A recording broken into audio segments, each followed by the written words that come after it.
Abonnez-vous sur Congo 24 TV, c'est l'église au milieu du village.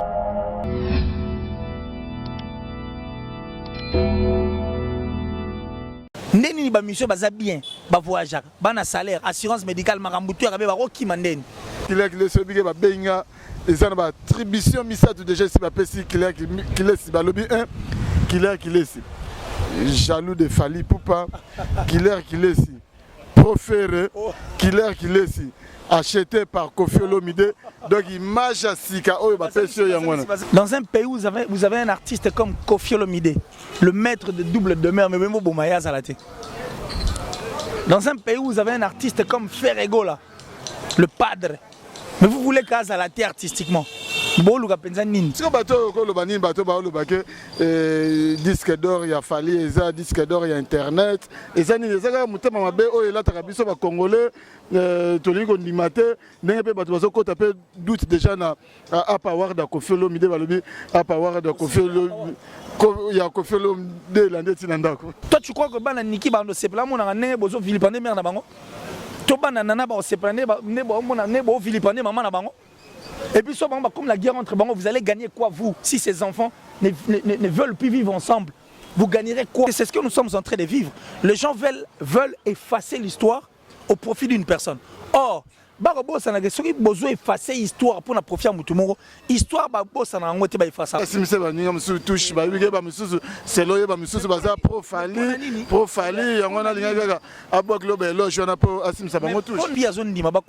Ce n'est pas bien. Le pratiquer comme Mabé. Yotovana, Toyona, Moutaliboso et Manzema français dans la génération Esaïe. Aussi longtemps Bill Clinton a salango déjà. Dans le bango déjà qu'est-ce qui va te baser rebelle Bouzo Beko m'a rebelle.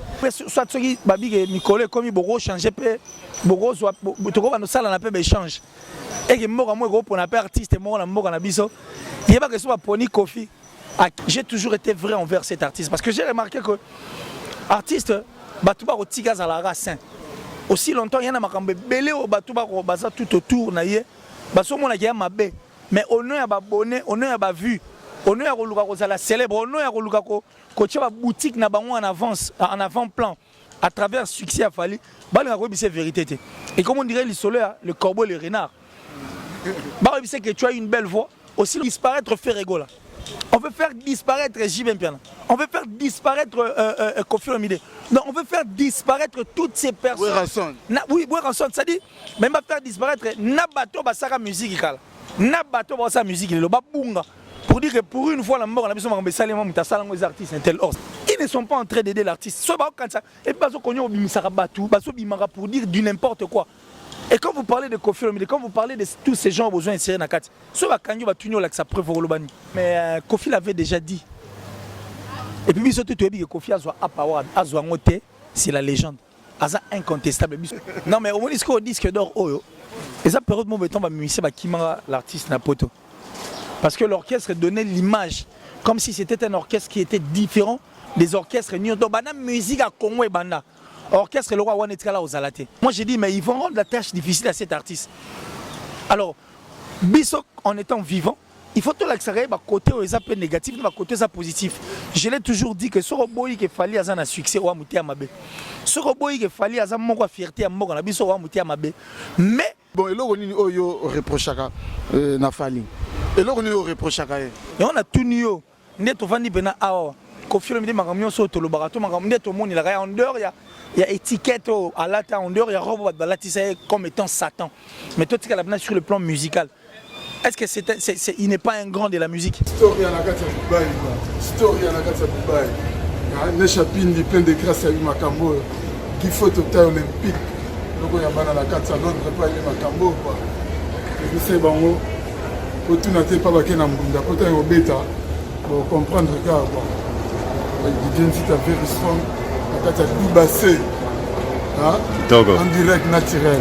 Et c'est moi qui ai baqué bosé belé bosota la histoire avec Didier Zita very strong, humble serviteur Nabino émission Historia au botala bon na Congo 24 TV et Sikawapi tozalaka mobimba lelo et c'est moi parce que nazoko yamba bongo killer si obazo benga mikolo tension donc ce hôtel là émission na e ba le faut oza déjà na likaye no amungu apembe ni po nokite tension et que ça là donc lelo tokomeka ko sorana par rapport il y a actualité au na niveau il y a internet donc tokolongola elo côté tokolobela nyonso tokolobela vraiment nyonso lelo na killer si pas d'échec donc botika déjà on a dédié émission oyo na Mukuba Rami Amisi tour du monde l'homme le plus sympa Nesha Pindi plein de grâce chacun portera sa propre charge hein? Toujours, car ils ne savent rien, Bakoko là.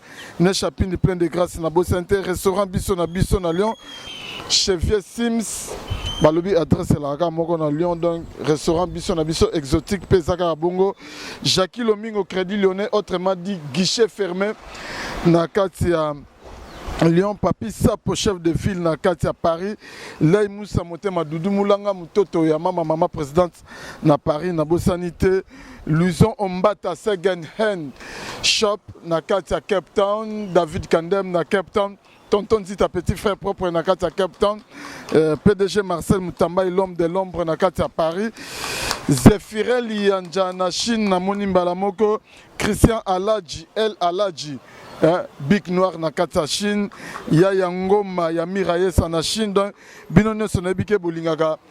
Historia émission oyo sans oublier na London, noko ya bana Gifo Total Olympique, vient na ngadi yo miezi na kata Dublin et pourquoi pas na Joël Bouloba na kata Londres balobi yo pe oza batu oyo batalaka émission oyo donc wana nazo senga déjà na Nathan Lukoki au fond de la caméra pour Papi Sapo chef de ville Azwa Bongo killer déjà dans le bas killer balobi yo mutaba tension bonne santé mais santé ça va en tout cas et je me porte bien quand même tout ça va patiemment consignant certes nous autres le roi Juda quoi trahir à n'importe quel moment mais ça va nous sommes là nous avons ça la grâce malgré bateau bas habilité bas s'occuper na biso ba comme des missionnaires bon biso to na biso to bunda mboka bana na bana nini mboka bana na bana ah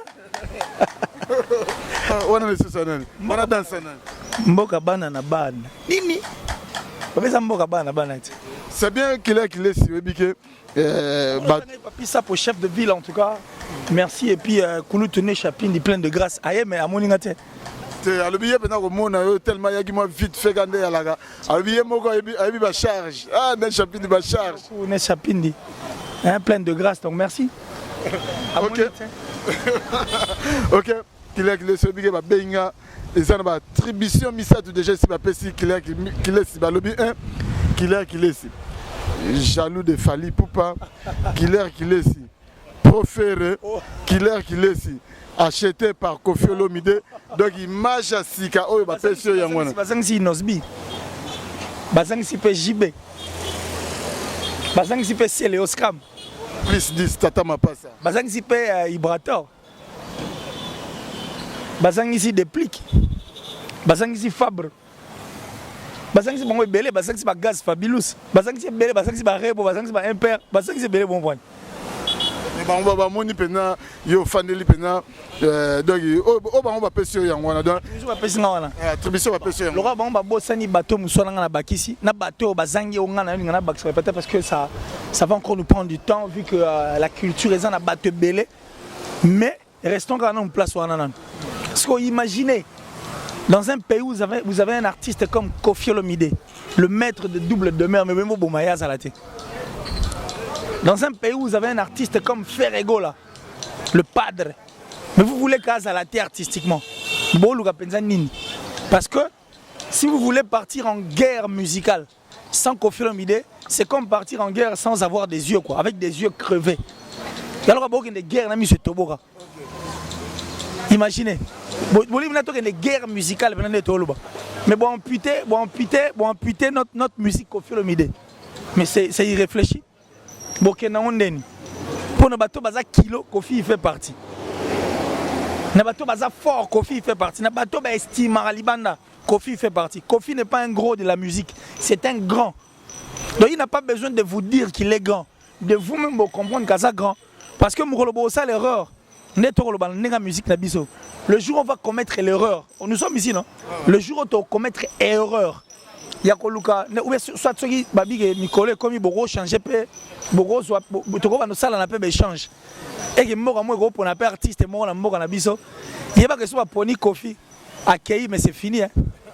Kofi accueilli c'est fini lelo Kofi o zoko ko pesa ba loge belé lelo n'habite son makambo so bina kosi bon yom to lobi yango non mais yo za journée sympathique bo qui m'a poni quand tu es venu au lobby toi tozo analyser ce qu'il y a toi et moi sur ces plateaux tozo réfléchir ngai na étape analyse na longwango nga analyse na sikoyo to comme une étape décryptage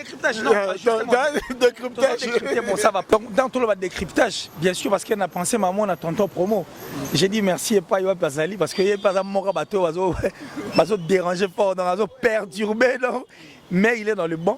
Quand tu vis décryptage, vu que toi, ils sont balés sur un même plateau, toi décrypter. Alors pour décrypter, et c'est un rat, parce qu'il y a un rôle appelle comme on estimé qu'il y a un cosi. Au gros ramasser un rat sur les plateaux, ça vaut la peine. Et on a tout nio. Net au vandi bena awa. Kofi le midi magamio soto le barato magamio tout le monde il a en dehors il y a étiquette à la en dehors il y a robe de la tissé comme étant Satan. Mais toi tu as la sur le plan musical. Est-ce que il n'est pas un grand de la musique? Bien sûr, Moutarobo Yangwazate. C'est un grand. Voilà. Alors, si vous avez acheté par Kofi Olomide. Non. Mais bon, ceux qui n'ont pas acheté, j'accepterai. Je suis acheté par tous ceux qui font bien dans notre culture. C'est-à-dire, c'est leur talent, c'est leurs exploits, c'est leur prouesse, c'est leur force, c'est leur ingéniosité. Ne sali vraiment Renazala. Acheté par Bango. Tout le Bango bon. Et puis jaloux à Fali. Je n'ai jamais été jaloux de Fali Poupa. Aucune fois, son habitude une seule émission. Oh, j'ai été contre Fali au monde en côté. Et puis une seule émission. Oh, on a finga l'artiste au monde en côté. J'ai toujours été vrai envers cet artiste parce que j'ai remarqué que artiste Batouba au Tigaz à la race. Aussi longtemps il y en a makambe belé au Batouba au baza tout autour naïe. Baso mon a ma baie. Mais honneur à babonné, honneur à ba vue, honneur à Luka Kozala célèbre, honneur à Luka Kocha boutique na bango en avant-plan à travers succès à Fali, bah c'est vérité. Et comme on dirait le corbeau et le renard. Bah c'est que tu as une belle voix, aussi longtemps que tu es bigué, corbeau a un malonga quoi. Tu vois, ce temps où il y a pas l'acceptation que naïbo yem bateau naïbo salaboy naïbo salaboy ngana zaboy a fongoli mon fromage quoi. Ces gens-là ne sont que pour le fromage. Moi j'ai dit mais ils vont rendre la tâche difficile à cet artiste. Alors, Bissok en étant vivant, il faut tout l'accélérer bah côté aux appels négatifs, bah côté ça positif. Je l'ai toujours dit que ce robot qui fallait à un succès ou à mouter à ma baie. Ce robot qui fallait à un mon fierté à mon abisso ou à mouter à ma baie. Mais quand il y a quelque chose où les autres qui sont à l'encontre. Pour le succès, succès comme tu commences à te prendre la tête. Et puis, on a ça, même effacer l'histoire. Parce que c'est ce que nous sommes en train de vivre. Les gens veulent effacer l'histoire au profit d'une personne. Or, ceux qui ont besoin d'effacer l'histoire pour profiter à Moutoumoro, l'histoire, ça n'a pas effacé. Ceux qui ont effacé l'histoire, l'histoire peut être pour preuve. Ceux qui ont effacé l'histoire aujourd'hui, mais pourtant, ça a succès dans le monde, il y a des gars. Mais vu que Bango aujourd'hui ne sont plus. Mais Bato Bazalaki humble, Bato Bazalaki vrai, sincère envers l'histoire, en dehors ils sont toujours présents. Par exemple, le JB Piana. Soit qui concert à JB Tchao, trouble autour, mais avec quel album? Mais parce qu'il a tellement été sincère, vrai. Et puis ce n'est pas un menteur. Il n'a jamais coco ça musicalement parlant. Azara vrai quoi. Aujourd'hui ça paye cash. Asali ba chef d'œuvre. Il a été sincère envers lui, vrai envers la réalité. Aujourd'hui quand il livre des concerts, tout bazar d'accord. Tout barokenda. Donc moi je crois que il faut éviter de vouloir que c'est la moutou djalé aussi longtemps pour que place au peneza mabe, côté ezamabe. Ce qui est dangereux. Qui laisse. Lelo bon, et là, on reproche à Fali. Et là, on reproche à Olobi. Et là, on reproche à Fali. C'est que je reproche à Fali. Mais lui, c'est l'artiste. Il y a des artistes à mort, ça la fierté. Quand il accepte que Batouba, ça la tout autour, et puis il y a zone Dimabako Saray, ce n'est pas bien. Le pratiquer comme Mabé. Yotovana, Toyona, Moutaliboso, Manze, français, la génération Esaïe. Aussi longtemps, Bill Clinton a salango déjà. Mais moi, j'ai vu, j'ai dit non, mais on vous ment. C'est Bill Clinton. C'est-à-dire, à moi français, sans papier, à Port d'Amsterdam, c'est une chanson déjà chantée, ma reproduisant. Et puis le style de musique, voilà. Bill Clinton le faisait déjà. Tant que Bill a et balé, tout le monde a mis ça l'album, lui, on a bête, mais c'est un album rempli de bonnes choses. On va pas Bill P. On a habité Bill P. Sous, il y a P. Sous. Il y a Bill. Il y a on habité. Asa Bill, il y a aussi quand la mine peine à passer. Vous comprenez? Et ça, quoi, ça dit son nom. Première fois, on a 3 minutes bêtement. On a vérifié 3 minutes bêtement. C'est cet esprit de triomphalisme de vouloir gagner, rafler tout. Et pas artiste, il y a des opposés au problème. Si un joueur professionnel, comme l'artiste a et pourtant, vous avez affaire à un joueur qui est professionnel. Des histoires qui sont très normales, des histoires palpables, mystifier aussi longtemps. Les gens ont voulu nous faire avaler une pilule du genre que la musique est ça, vue, musique est ça, followers, musique est ça, abonnés, musique est ça. Musique est comment dire, en tout cas désorientée. Or, ce n'était pas ça la vérité. Il fallait quand même venir dire la vérité parce que nous avons besoin de cet artiste. Au moins, on est en train de clocher. Je ne sais pas sur les questions pour opposer. C'est bon, je vais répondre à ça. Mais moi, je crois que c'est la façon de faire, la pratique en fait, où elle est mauvaise. Cette pratique, où elle est le couta. Et puis,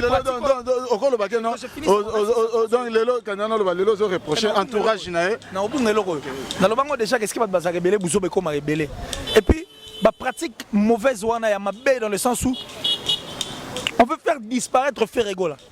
On veut faire disparaître J.B. Mpiana. On veut faire disparaître Koffi Olomide. Non, on veut faire disparaître toutes ces personnes. Oui, Ranson, ça dit, même pas faire disparaître Nabato Basara musique. Nabato Basara musique, le babunga. Pour dire que pour une fois, la mort, on a besoin de saler les artistes. Or, c'est faux. C'est faux, archi faux. On a allusion par rapport à l'obligation bientôt là fallait avoir disque d'or certifié au Kofi Bazoa Bawera Bazoa JB Bazoa Fabrigas Bazoa et c'est le côté aux allusion par rapport à Wano Bende. Combien d'artistes musiciens ça a succès Bazoa peut disque d'or. Combien? Et puis disque d'or ça a Snap et disque d'or en France. États-Unis bana wa bango, Angleterre bana wa bango, Australie bana wa bango. Sauf que tu as la même whisky de monde, on a raflé ma single d'or par-ci par-là. Vous comprenez? Et pour moi, un disque d'or, j'ai dit merci parce qu'il faut te contester. On t'a vu qu'il était camion. Et après, tu as TKP 50 000, il faut plus de 50 000. Mais le fait que Balagi certifié dans Snap et que je suis Snap, il y a un tapé, ça rend vrai. Il y a un des choses à la Kina, il y a sa publicité. Mais tout le monde est tiboué. Maxam, on a dit ça. Mais Beltesco, le roi, il y a une exclusivité. Azui ache caché na Beltesco.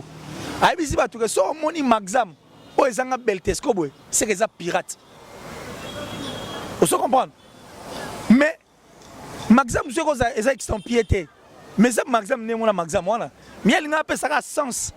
Na valeur ne loko ya zwaki de façon batu na crédibilité wana. C'est dans ce sens là. Mais so so peu Maxam on brosser là on peut ça là bien. Vous comprenez? Le batu musu ba teka na bango pe, ba dépasser pe seuil wana. Les bateaux va comparer Maxam et ça sort à dentifrice quoi. Ouais mais justement ça dentifrice. Mais ce que bateau va habiter, soit on a caché on est original, soit caché les original.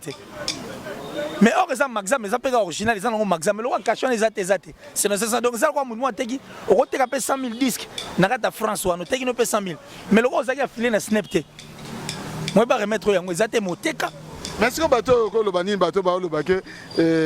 disque d'or, il y a fallu, disque d'or, il y a internet. Et ça, il y a des Congolais, tout le monde maté, doute déjà à Power de Koffi Olomide, à Power de Koffi Olomide, il y a Koffi Olomide, non, mais au moins, disque d'or, et ça, période où on va musicien, l'artiste na poto. Parce que l'orchestre donnait l'image. Comme si c'était un orchestre qui était différent des orchestres nyoto bana musique à Congo et banda. Orchestre le roi Wanetkala aux Alaté. Est victime. Toi sur la maman là t'es pas. On va pas répéter les noms. Tu comprends ce qu'on est en train de dire. Toi sur la toi avancer. Ils vont comprendre. C'est-à-dire l'orchestre est victime. Et alors ça a l'impression on dirait au moins depuis nous la Congo et banda. Orchestre n'est Wanetkala aux Alaté. Voilà. C'est pas pour rien tant ba musicien va kimi na poto. Netia ba te trouble. Ndeni ba monsieur baza bien, ba voyageur, ba na salaire, assurance médicale marambutu arabe ba roki mandeni. C'est ce qui a étonné les gens ba ba lobela maramwana. Alors, quand on voit encore l'artiste qui vient qui vous dit que dans 2 semaines, dans 1 mois, disque d'or. Mais depuis pendant 5 ans aujourd'hui, c'est tout à fait normal. Et puis pendant quand même, c'est pour le 24. C'est normal, il faut susciter là-bas. Analyse, décryptage, voilà. Et ça, tout à fait normal. Tout à fait normal. Donc, par rapport à Power de Kofi, tu peux continuer à avoir doute. Et il y a qui Congolais ou bien? Non, mais Kofi l'avait déjà dit. Et puis, surtout, tu as dit que Kofi a Power, c'est la légende. C'est incontestable. Et puis, à Power, Kofi a fait exprès. Il les avait obligés. Pour qu'il y ait une mauvaise langue. Et puis, ça, on a dit acheté par Kofi. La vérité, c'est la vérité qui blesse. Vérité blessera. Il y a un peu de choses. Yo tu as la photo na internet où tu as gagné le trophée. Ça le monité. Maramde ça le monité. Vote parce que le monde a monté mais tant que le trophée bini. Kofi éviter tout ça. Et puis na conférence il avait parlé sur Maramba ba Free Maward. Il avait bien dit, il a dit que ba senga mbongo aboya no pesa yango ba pimela yango. Alors tant mamba parole de habiter na ligne na ngate boya pesa en public et puis pour expliquer ba tout point niveau pesa ngango. On comprend. S'il a fait exprès puis il a joué un peu la sagesse. Si le problème de Kofi est où? So ba ta parole ba comprendre ba boni que Kofi mu dans légende.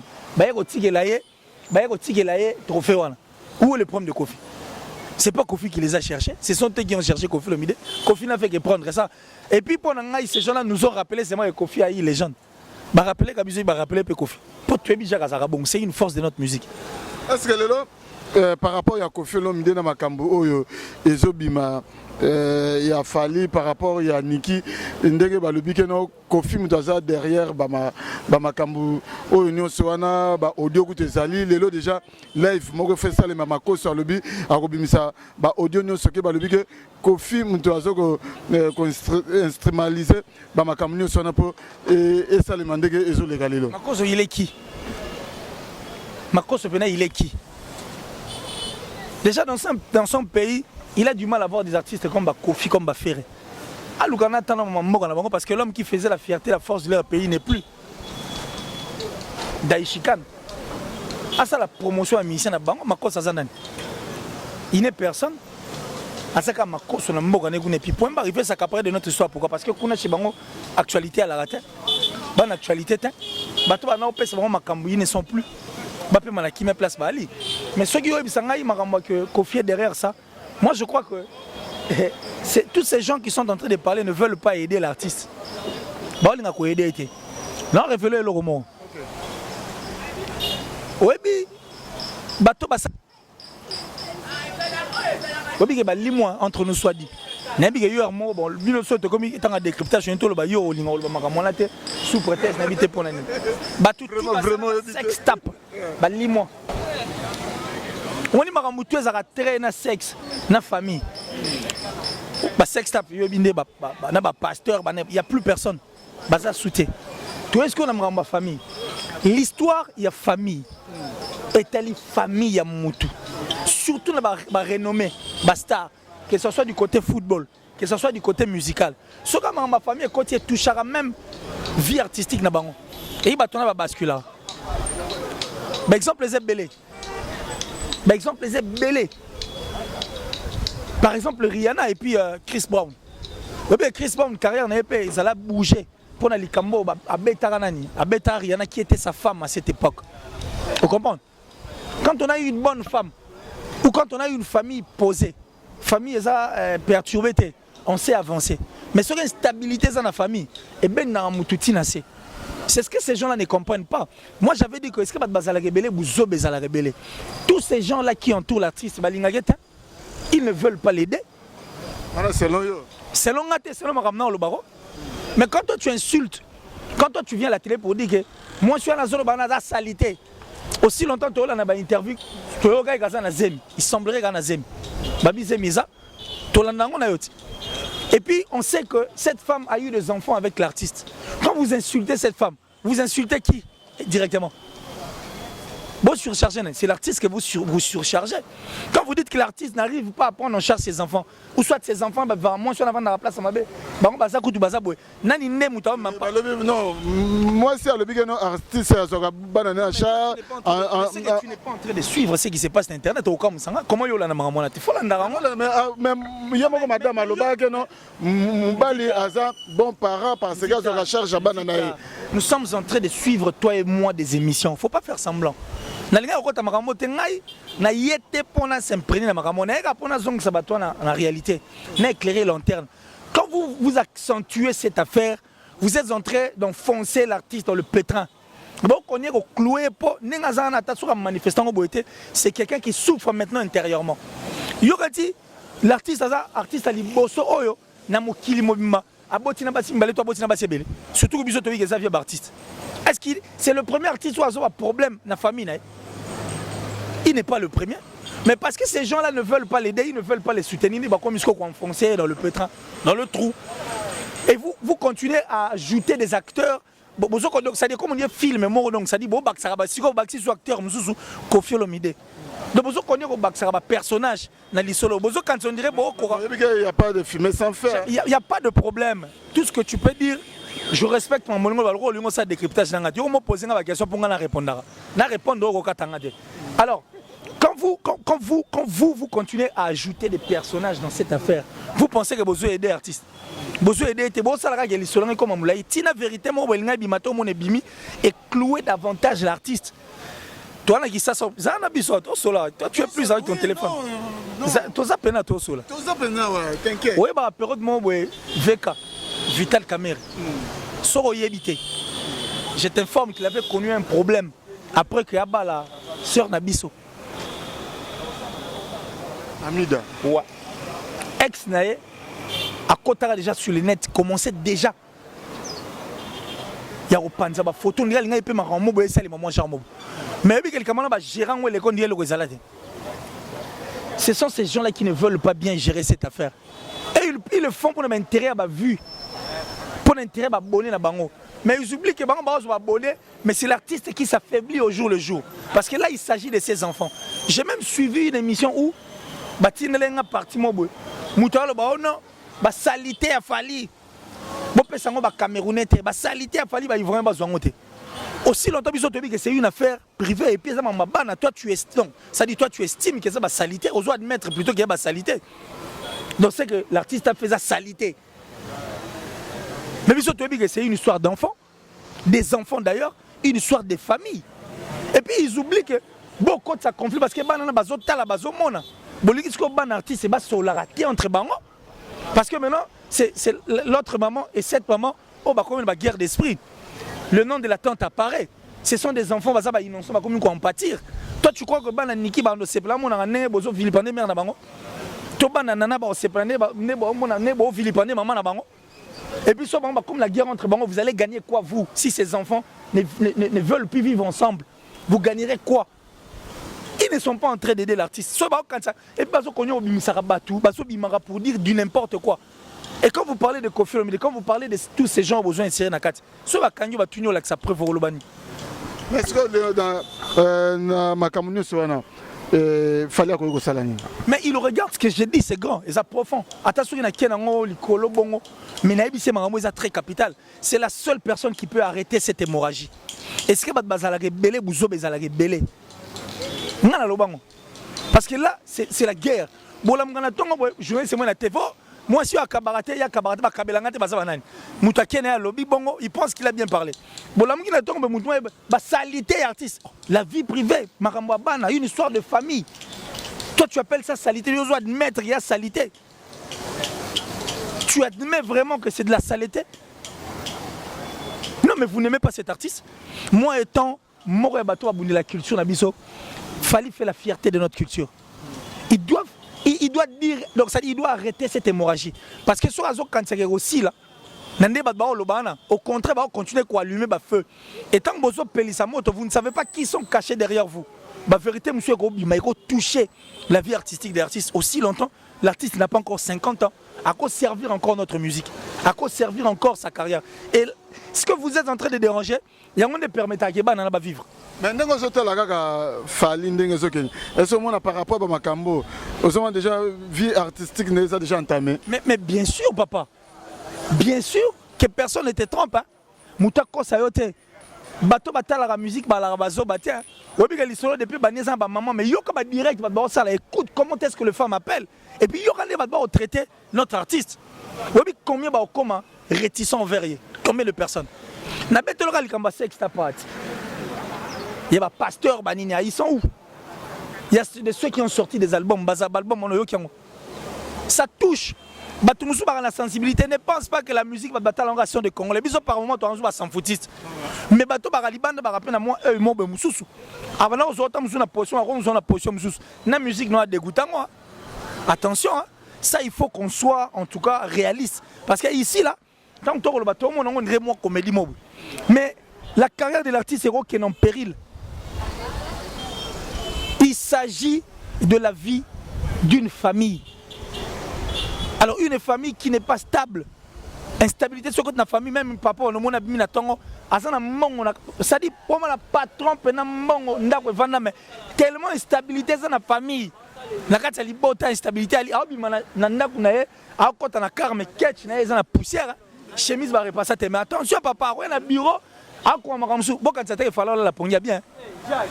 Si vous pensez penser que la pongia bien, détrompez-vous. Mais est-ce que le qu'il est le Tokobeta Maboko par rapport il y a une chaîne net qui chasse surtout il y a YouTube le silence au bazanango par rapport à Cambo et ça moi bien parce que ça on peut pas le ça on analyse il y a plus ça moto quand même chaîne à YouTube au bateau belé bataxa que non baza pro Fally. Non mais ils sont moi le baza chaîne indé salon. Il faut arrêter. Yo, t'as l'internet, tu as peur de dire ça quoi. Mais il faut bien, par moment, tu es journaliste. Par moment, il faut sortir de ta coquille. Tu es libre de penser. Tu es libre de penser parce que la Constitution est une liberté d'expression et de penser. Tu es libre de mais c'est ici à Kinshasa où on a suivi aussi des émissions de chaînes qui sont pro, qui stimulent et puis au moins, oh, bah, Tinda et Marambalo. Quand tu viens parler, tu as rêvé, c'est un mouton à Tinda. Pour te montrer que tu as un mouton à Tinda. Tu as un mouton et puis si tu as un mouton. Tu as un intérêt à vie, à vue, à bango. Tu as bonnet. Pour la fin du mois, au côté de vous êtes méchant. C'est pourquoi j'ai toujours dit que la sorcellerie n'est pas un travail d'équipe. Quand tu es sorcier, il faut rester sorcier seul. Il ne faut pas associer les gens à la sorcellerie, non? Okay, ça ce n'est pas aimer l'artiste, c'est vraiment haïr l'artiste et c'est le détruire. Moi j'ai eu très mal, j'ai vraiment mal parce que nous sommes tous parents. Attention, il te subventionnera à 100%, n'a pas besoin, il y a bana autre en tant que non papa Kouloutou et puis, mais quand même ça fait mal de voir ces enfants qui sont innocents. Les enfants sont une bénédiction. Alors on ne peut pas pour un terrain éphémère, tout va nous exposer ma vie à banane. Tu sais combien de gens sont ennemis de l'artiste qui peuvent passer aussi par ces enfants parce que Keïna c'est une grande fille. Hein? Kélia c'est une grande fille. Marco c'est un grand garçon. Surtout notamment Malka Monikel et tout. Tu sais combien de gens qui ont toujours été contre au bazar, ennemis artistes. C'est qu'il est là. Pendant que les artistes ont sur lettre la page officielle est mise en demeure. C'était une erreur grave. Fallait pas. Ils pouvaient gérer cette affaire autrement. Et puis, moi je n'affirme pas. Mais analyse, en fait, décryptage. On ne peut pas analyse. Décrypter. Analyse.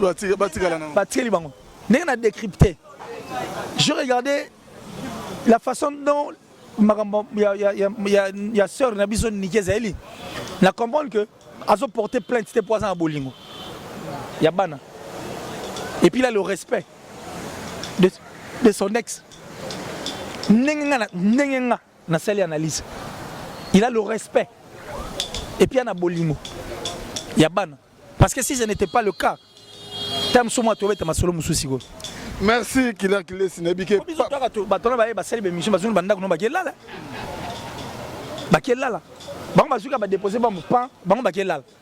Donc ils continuent à mettre de l'huile et de l'essence, ça dit la moto.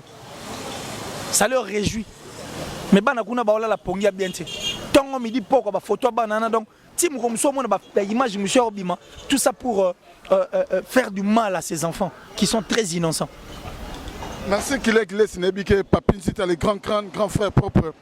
VOATIGA Petit n'a été quelles que soient les intempéries aux Olandabiso, Thierry dit tout à l'heure le nécessaire na Paris pour Olandabiso, Dan Kale na Washington State moninga maréchal Tito Mwanza, hein? Donc aux Olandabiso, Nechapindi plein de grâce aux Olandabiso même qu'il est et puis que mon sepe combat Kofi peso tangama MOP zonga MOP to boya ngota Kofi Olomide est-ce que ça la tenia ya succès ou bien de awa ebike mwana nae parce que fallait ça mwana nae abeta rotana Kofi Olomide passé les 16 na village Temba est-ce que c'est ça le cause succès de Kofi a lâché prise. Mais héritier par beta le 16. Héritier par Misaran album c'est là mon album il y a artiste. Vous oubliez facilement. Ngana hôtel héritier ngana tana lobela passer ma kamazo bima fali na Kofi ngana rozo héritier. Mais tu ne peux pas mais yo lobiga bongo poni parce que jour on a pas héritier au beta. Ngana su bongo pona Kofi na fali passer ma kamazo bima ya bango rezo bima héritier. Éviter son nom c'est faire comprendre. Comment toi ngana lingité oloba comme héritier ngana lingité olobela par rapport à fali na Kofi. Mais pourquoi nous avons la bango? Papa na mwana. Oh. Mais naïbi sûr que le 16 wana ba concert est belé, yo reponaka on a poani. Pour nous répéter héritier pour nous ponika jour fala tchaki. Pour nous ponika jour ko fait tchaki yo ponika bango mbali. Non, c'est ce que nous refusons. Et ça ba date yo considérer c'est bon, ça ne pose pas problème. C'est poser problème. Tant qu'on a monté pour ça doit poser problème. Et puis Kofi n'a pas besoin de ça pour ça la succès. Il n'en a yo toyebi. Kofi a besoin. Il n'a pas besoin de ça.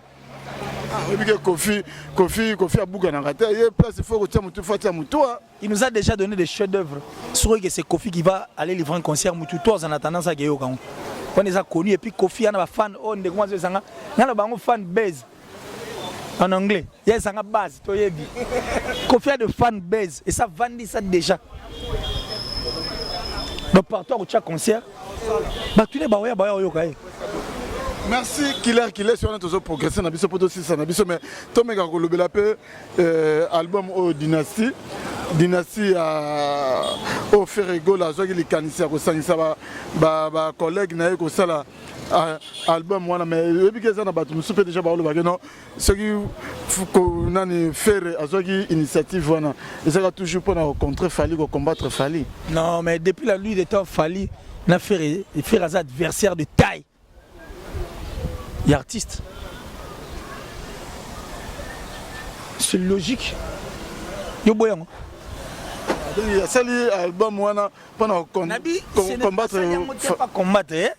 Déjà depuis la nuit des temps avant l'album Mazar adversaire de taille parce qu'on ne peut pas parler de l'artiste sans pour autant parler de Ferré. Ngalinga ndeto zalawana. Il y a album na ba masane, azan harmonie. Oh il fait harmonie Alina dynastie. Il va le faire pas combattre pour essayer de adversaire de taille et affaires. Mais là, en parlant toujours, il y a dynastie. Les autres monde que Marc Tabou, Sankara de Kout, après Bakoti Makamaro, on peut passer que non album on a limité, Netio Léo, Bill Clinton, Baimba, Basouaka en animation. Yo mon nom au point. Bobo point. Pour joindre les projets à faire, le plus important, c'est le produit qui va nous donner Ferrego là. Et puis ses collègues. Où est le problème? Ça, c'est encore chercher à créer un problème là où il est pour créer l'actualité. Bâti album, on est salé, on a image là-bas, on a œuvre de l'esprit là-bas. On est basé là, on est aux îles et puis tu es à la bienvenue. Absence à Didier Lacoste, parce que la Didier Lacoste, fallait à la meilleure pas passer par condition mogo, oye mogo à passer. Au moins, est-ce que raison peut-être la Didier Lacoste a passé la raison ou bien fallait emboîter les pandas et bandiner la salle. Bon, Didier Lacoste a sa façon de voir les choses, il est libre, je pense qu'il est en vie. Soit il y a qui nous toutes les questions, ils allaient bien à répondre venant au bien, mais moi je crois qu'elle est libre. Peut-être quand on a tenu musique et la musique elle s'est changée. La musique elle a soutenu les albums, non moi qui 30 chansons non. Nous les comment musique au single. Nous les chansons, nous les comment collaboration. De Mambébéla qui toque, en fait, la musique a vraiment changé. On a vu Marambo fait tout selon, mais le roi attend tout ça même prochainement. Attends, mais Lelo, par rapport pour Nayo, on a profité de toute la question. Pour Nayo, aux hommes, bah groupe nous c'est des maisons même bah quartier latin ça bon faut pas longo la musicien ou bien il faut moi bien mais il faut tout selon la tête reposée. Toi tu vas na posa, toi encore dans une autre émission où on va vraiment en parler. Si possible, même demain, on pourra tourner rapidement. Tout ça, émission spéciale, gars. Tu le la Kamarambo. Kamarambo. Comme ça, tu bindu l'ende. Nous les faisons, nous les faisons bêtement. Nous les faisons vivre, nous les vivre l'élo. Mais, dernière question, mais l'élo, les autres salandés, ce que vous avez dit, peut-être au révéler tant de vérité mon temps sous et là mogo et ça là et bah ma tout le bien tout bah la moment comment peut ça dans notre connotation et ça l'andé nini et ça l'andé nini la presse. Non mais moi ça ne me dérange pas parce que je me reproche de rien, je l'ai toujours dit que je suis pour la culture et l'artiste tout ngalinga bango. Et puis pour la bolima culture na linga te quoi. Alors pourquoi était photo simba place auto mon la ba linga va tricher. Et place tricher les ali so ba yo ko ça biso que l'investigation tu es visi bango vérité. C'est bien que les na onu sur le loto mais to le bela awa bateau balandio. Ba ko retenir ni. Bon et là il faut pas retenir que la sorcellerie n'est pas un travail d'équipe. Si tu es sorcier reste sorcier seul. Quoi sorcier battu na yindo kinayo. Voilà, c'est tout ce qu'ils peuvent retenir. Nalinga bango trop bande va s'abonner massivement aussi sur Killer TV. Et puis le soutien en tout cas la chaîne Nabiso et ça l'a bien. Et ça Nabiso bien bien donc c'était la chaîne. Conseil mogo na Fali, conseil mogo na Ferre, conseil mogo na Koffi Olomide. Je veux dire un truc rien qu'à l'artiste. L'aigle dans le belara yé et le roman. Peu importe ce que les gens disent de nous. Et peu importe ce qu'ils voient. Ton ça la passe. Ton abonné, tu vas tuer mon temps. Mais tu vas tirer qui sont là. Vous comprenez? Tu as le roi conseil. Il y a le roi reproche. Et soit aucun fan de placement pour comprendre. Je vais seulement lui dire qu'il est la seule. Donc ça dit qu'elle est la seule personne qui peut arrêter cette hémorragie. Point bas. Batono sur Batalio, moi ma dédicace et ça l'ira bien. Tchungan Poutou. Gianni si tan Tchungan Poutou Bangamouchouri de Suisse-Irlande, le gourou du temple et le gourou du temple. Donc merci à toi. Merci à mon papa chéri Joe Lili Atala en chair et en os. Joe Lili Atala de génération en génération forever. Joe Lili Atala le patron de Translation 7. Tout bali traduction mikanda na bango en tout cas en Angleterre. Ça dit qu'il n'y a qu'une seule société, une seule entreprise. Avant de continuer, peut-être dédicace dans la ligne, na bateau, nous surtout question penezali. Est-ce que les autres il y a une guerre entre Fali et Koffi Olomide, une guerre froide. Mais Batouné va créer guerre.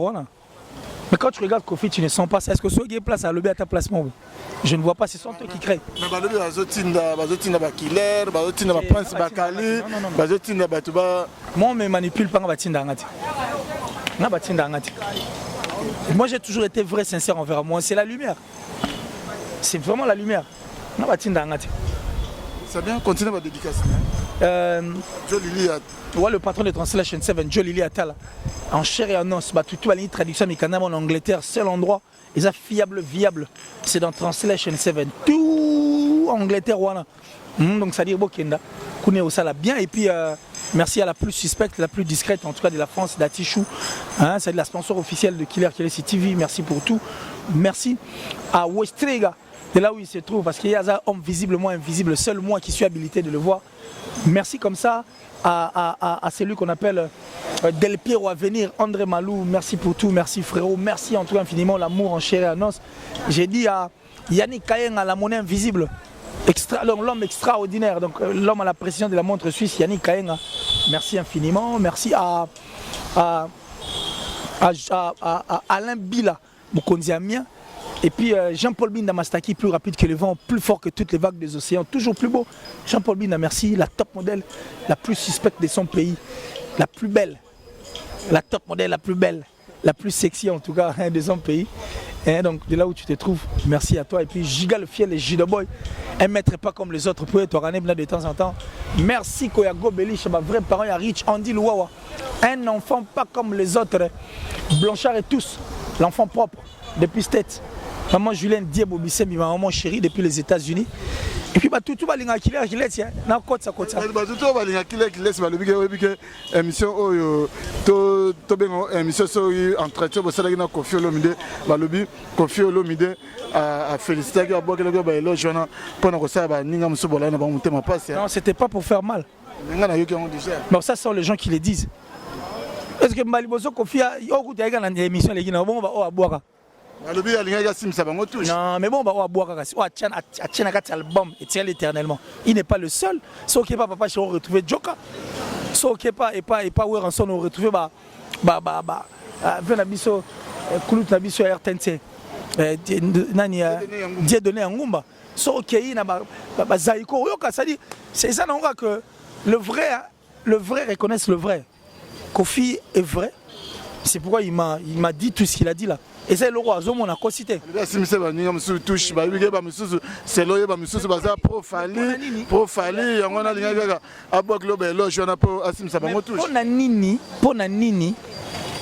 quand c'est Koffi Olomide, bah destiné à ma séquille na mukila, na forge. Pourquoi? Donc na muna Koffi Olomide malonga ko bimate. Ata bon tout ça non réaliste. Ata le moment malonga na muna ko bimate. Donc lui, il est Satan en tout et pour tout. S'il faut dessiner Koffi, ça dit, Mme Koffi, on dit que sournois. Tout de suite. Au moins, lui, il est vrai. Bon, ça là, ma bé, mais balobati. Pour Koffi, ma bé, il y a tout le monde et puis. Mais il y a de ceux qui sont aussi plus mauvais que lui. Ça là, ma bé, collègue, il y a ceci, il y a faux. Mais tellement, et puis, madame, ils ont été, on voit qu'il y a foutu ma souma tout. Mais moi, je crois qu'il a seulement été sincère envers lui. Il a dit ce qu'il voit. Avant qu'il ne dise ça, le monde commençait déjà à le dire.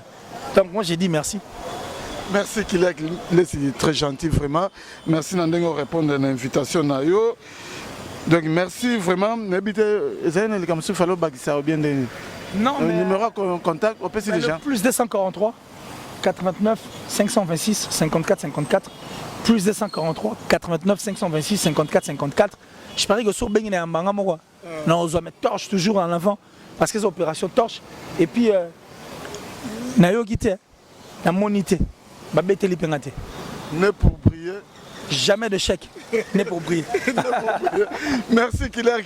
Donc, merci Naba Onyo Sobalanda Gibiso. Donc, encore une fois, merci na Nesha Pindi. Plein de grâce. Nesha Pindi, plein de grâce. Donc, merci na Jackie Lomingo Crédit Lyonnais. Hein? Toujours, car ils ne savent rien, Bakoko là. Hein? Toujours, car ils ne savent rien. Bakoko là, de biso vraiment, to fandé dans la biso. Exode 14, 14, donc consultez Bible nao. Oyeba, Exode 14, 14 et Lobin. Encore une fois, na Zéphirel Yanjanachine.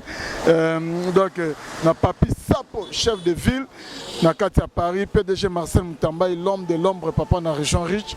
Na Bosanité Binonioso, Lai Moussa Motema Doudou Moulanga, Moutoto ya maman présidente na Katia Paris. Restaurant Bisso na Bisso Chevier Sims na Katia Lyon. Donc merci Sobo Sepelegi na émission Oyo Bolobi. Grand merci na Nathan Lukoki na Sima Caméra, autrement dit Bébé Bouchou. Tokutani Bongo pour une prochaine émission. Merci, ciao. Bozala coaché connecté na Congo 24 TV, église au milieu du village, toujours Exode 14 14. À suivre. Historia lisolo ya litoite o kasi abilili tokomona tokotala elengi monde entier. Bon, naina ngana tembete. Tosala wenge na tembete. Wenge zalaki lokola loisir ti comme ma profession. En tout cas, la Kamwara donc makambo tolobela tolemba musique congolaise ezaki na ghetto, c'est comme communautaire. Et Kiti sous on a plus bas niveau et comme communautaire. Il y a autre bunda po to bimsa on a ta communauté, na ta ghetto, to zo disque d'or. Inshallah. Allah Akbar.